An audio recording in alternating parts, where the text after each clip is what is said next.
Hello guys, कसे आहात तुम्ही? आय होप तुम्ही खूप मस्त असाल, छान असाल, सुंदर असाल, सुरक्षित असाल आणि माझ्या एका नवीन व्हिडिओमध्ये तुमचं खूप खूप स्वागत आहे. तर पहा, मी आज मिसळ करणार आहे आणि हे जे मिसळ आहे चवीला एक नंबराने भन्नाट अशी लागते.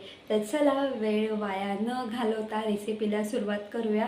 आणि आज मिसळ पावचा बेत का ठरल्याचं कारण म्हणजे असं की कालच त्यांची परीक्षा संपलेली आहे आणि जेव्हा त्यांचे रायटिंग पेपर सुरू होते तेव्हा आम्ही नाश्ता टाईपच जेवण करत होतो. म्हणजे अगदी कांदा पोहे वगैरे, ओट्स वगैरे, मॅगी वगैरे असंच आम्ही खात होतो. कारण शक्यतो मी जास्त फोकस न्यायच्या अभ्यासाकडे देत होती, त्याचा अभ्यास घेत होती. पण आता परीक्षा संपलेली आहे त्याची आता असं वाटतं की छानपैकी जेवण करावं, पोट भरून खावं असं वाटतं. म्हणून आज त्याच्याच आवडीची म्हणजे ज्ञानेशला मिसळपाव खूप आवडते. आज त्याच्याच आवडीची मी मिसळपाव करणार आहे. मग ही रेसिपीसुद्धा मी तुमच्यासोबत शेअर करणार आहे. तर चला रेसिपी सुरुवात करूया. आज आपण मिसळ करणार आहोत. तर पहा, ही जी मटकी आहे तर मी काल रात्री ही मटकी पाण्यामध्ये भिजत ठेवली होती. ओव्हरनाईट ही मटकी पाण्यामध्ये छान मस्त अशी भिजलेली आहे. तर चला, मी इथे कुकर घेतलेला आहे.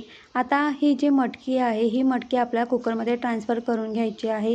मी सकाळी उठल्यानंतर हे जे मटकीचं पाणी आहे ते चेंज केलं होतं. म्हणजे ही मटकी मी 2 ते 3 पाण्यामध्ये स्वच्छ धुवून घेतली आणि त्यानंतर पुन्हा या मटकीमध्ये मी थोडंसं पाणी ॲड केलं होतं. आता ही मटकी आपल्या पाण्यासकट कुकरमध्ये ट्रान्सफर करून घ्यायची आहे. आता पहा, इथे मी पाव चमचा हळद आणि अर्धा चमचा इथे मीठ ॲड केलेलं आहे. छान मिक्स करून घ्यायचं आहे. आता गॅस ऑन करून आपल्याला हा कुकर गॅसवरती ठेवायचा आहे. तर पहा, आता मोठ्या गॅसवरती फक्त एकच शिट्टी काढून घ्यायची आहे. आणि जेव्हाही आपण कुकरमध्ये पाणी ॲड करतो ना, फक्त मटकी बुडेपर्यंतच पाणी ॲड करा. जास्त पाणी अजिबात ॲड करू नका, नाहीतर शिट्टी होताना सगळं पाणी बाहेर निघतं. आणि एकच शिट्टी काढून घ्यायची आहे. म्हणजे एक शिट्टीने काय होतं माहिती आहे का, मटकीसुद्धा शिजते आणि तो मटकीचा दाणा पूर्ण अख्खा राहतो. आपण जर 2 ते 3 शिट्ट्या दिल्या ना तर ते मटकी खूप मऊ शिजते. म्हणून फक्त एकच शिट्टी द्यायची आहे. तर चला, इथे वाटण तयार करून घेऊया. वाटण तयार करण्यासाठी पहा, मी इथे पॅनमध्ये जिरा ॲड केलेला आहे. त्यानंतर जिरा गरम झालं की त्यानंतर आपल्याला कढीपत्ता ॲड करायचा आहे. कढीपत्ता छान मस्त फ्राय झाला की त्यामध्ये आपल्याला इथे मी अर्धी वाटी खोबरं घेतलेलं आहे, ते सुद्धा छान मस्त फ्राय करून घ्यायचं आहे. त्यानंतर आल्याचा तुकडा ॲड करायचा आहे. लसणाच्या 5-6 पाकळ्या ॲड करायच्या, ते सुद्धा छान मस्त फ्राय करून घ्यायचं आहे. आता पहा, इथे मी 2 कांदे आणि 1 टोमॅटो घेतलेला आहे. स्क्वेअर साईजमध्ये कट करून घ्यायचा आहे. तर इथे मी कांदा टोमॅटोसुद्धा ॲड केलेले आहेत. तर पहा, इथे मी अर्धा चमचा हळद, 1 चमचा गरम मसाला, 1 चमचा लाल तिखट आणि 1 चमचा मी काश्मीरी मिरची पावडर ॲड केलेली आहे. हे सगळे मसाले छान मस्त मिक्स करून घ्यायचे आहेत. इथे मी पाव ग्लास पाणी ॲड केलेलं आहे. आता छान मस्त हे सगळं फ्राय करायचं आहे. आणि पहा, झाकण ठेवून इथे आपल्याला 10 मिनटं मंद गॅसवरती छान मस्त वाफ काढून घ्यायची आहे. म्हणजे या 10 मिनटामध्ये हा जो सगळा मसाला आहे तो छान मस्त शिजला पाहिजे. पण या 10 मिनटामध्ये 5-5 मिनटांनी झाकण काढून हा जो मसाला आहे तो वरखाली करून घ्यायचा आहे, नाही तर तो खाली पॅनला लागू शकतो. तर पहा, आपलं जे पाणी आपण ॲड केलं होतं ते पूर्णपणे आटलेलं आहे. आता काय करायचं आपल्याला, हा जो मसाला आहे ना, हा मसाला एका प्लेटमध्ये काढून थंड करून घेऊया. तर पहा, इथे हा जो मसाला आहे तो पूर्णपणे थंड झालेला आहे. आता आपल्याला काय करायचं आहे, हा जो मसाला आहे हा आपल्याला ग्राइंडरच्या भांड्यामध्ये ॲड करायचा आहे. ग्राइंडरच्या भांड्यामध्ये ॲड करून आपल्याला छान मस्त याचं वाटण तयार करून घ्यायचं आहे. तर चला, आता वाटण तयार झालेलं आहे. तर पहा, आता मी पुन्हा ऑइल ॲड केलेलं आहे भांड्यामध्ये. ऑइल गरम झालं की त्यामध्ये जिरं राई ॲड करायचं आहे. जिरं राई छान मस्त तडतडली की त्याच्यावरती आपल्याला आपण जे वाटण तयार केलं होतं ते ॲड करूया. हे वाटणसुद्धा 1 ते 2 मिनटं छान मस्त तेलामध्ये फ्राय करायचं आहे. त्यानंतर पाव चमचा हळद, अर्धा चमचा गरम मसाला, अर्धा चमचा लाल तिखट आणि अर्धा चमचा इथे मी काश्मीरी मिरची पावडर ॲड केलेली आहे. तर पहा, मी इथे ना थोडंसं ना बिर्याणी मसालासुद्धा ॲड केलेला आहे. म्हणजे अर्धा चमचा मी इथे बिर्याणी मसाला ॲड केलेला आहे. जर तुमच्याकडे आता माझ्याकडे मिसळचा मसाला नव्हता म्हणून मी इथे बिर्याणी मसाला ॲड केलेला आहे. बिर्याणी मसाला ॲड केल्याने सुद्धा उसळ खूपच छान बनते.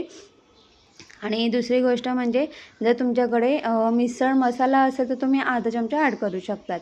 नसेल तर तुम्ही अगदी नाही ॲड केला किंवा स्किप केला तरीही चालेल. तर पहा छान मस्त हे मसाले ॲड केल्यानंतर फ्राय करायचे आहेत. झाकण ठेवून 5 मिनटं वाफ काढायची आहे. तर पहा मंद गॅसवरती आपण 5 मिनटं वाफ काढून घेतलेली आहे आणि तेलाला छान मस्त म्हणजे आपलं जे वाटण आहे त्या वाटणाला छान मस्त ऑइल सुटलं होतं. तर आता आपण जी मटकी बॉईल केली होती ती मटकी ॲड करायची आहे आणि छान मस्त मिक्स करून घ्यायची आहे. तर पहा आता इथे मी वरतून गरम पाणी ॲड केलेलं आहे. आता तुम्हाला या उसळमध्ये तुम्हाला जेवढा रस्सा हवा त्यानुसार तुम्हाला इथे गरम पाणी ॲड करायचं आहे आणि गरम पाणी ॲड करून झाल्यानंतर छान मिक्स करून घ्यायचं आहे आणि मोठ्या गॅसवरती छान मस्त अशी एक उकळी आपल्याला काढून घ्यायची आहे. तर पहा इथे इथे जो रस्सा आहे रस्स्यात छान मस्त अशी उकळी आलेली आहे. तर चला आता आपला रस्साही छान मस्त उकळलेला आहे. आता ह्या वेळेला मी काय केलेलं आहे, गॅस बंद केलेला आहे. तर पहा मिसळसाठी जी उसळ लागते ती उसळ तयार झालेली आहे. तुम्ही मिसळही बोलू शकतात. तर पहा आता वरतून छान मस्त कोथिंबीर ॲड करून घेऊया.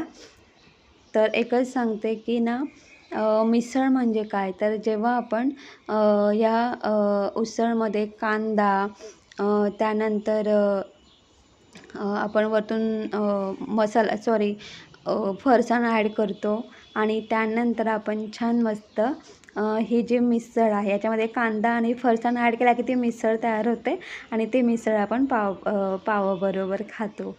तर पहा इथे छान मस्त ही अशी आपली उसळ तयार झालेली आहे. आणि अजून एक गोष्ट सांगते की जर तुम्हाला म्हणजे फरसाणबरोबर किंवा पावबरोबर तुम्हाला जर ही मिसळ खायची नसेल तर तुम्ही अगदी राईससोबतसुद्धा खाऊ शकतात. आणि ही जी उसळ आहे ना ही राईससोबत पण एक नंबर लागते. तुम्ही कधी ट्राय नसेल ना केली तर नक्की ट्राय करा. तर पहा आता ही जी मिसळ आहे तर मी ही मिसळ सकाळी केली होती. म्हणजे साधारणपणे 11 साडे11पर्यंत माझं पूर्ण जेवण तयार झालं होतं. म्हणजे आज जेवणामध्ये मिसळच होती. पण मग आम्ही दुपारी पावाबरोबर ही उसळ खाऊन घेतली, म्हणजे मिसळ खाल्ली आणि संध्याकाळी मी राईसबरोबर ही उसळ खाल्ली होती. तर अशा पद्धतीने आपलं छान मस्त मिसळपाव तयार आहे.